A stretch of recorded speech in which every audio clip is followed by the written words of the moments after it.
来是有网友来压料，讲台南一个4岁小女童2只脚严重来烫伤，真有可能是去用液态。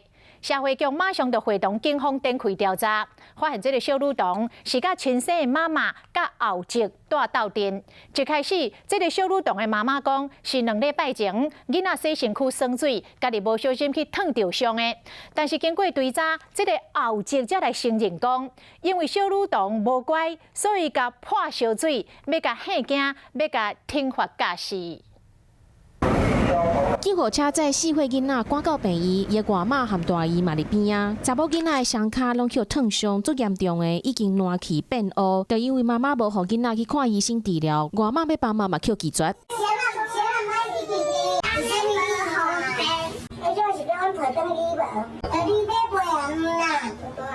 到底囡仔脚哪会变安尼？外妈讲去用苦毒，但是妈妈一直辩解讲无。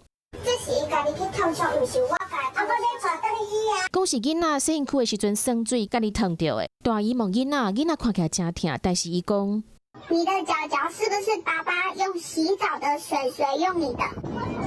那爸爸有打你吗？后来社会局接到通报，会同检警调查，原来是大做伙后辈造成的。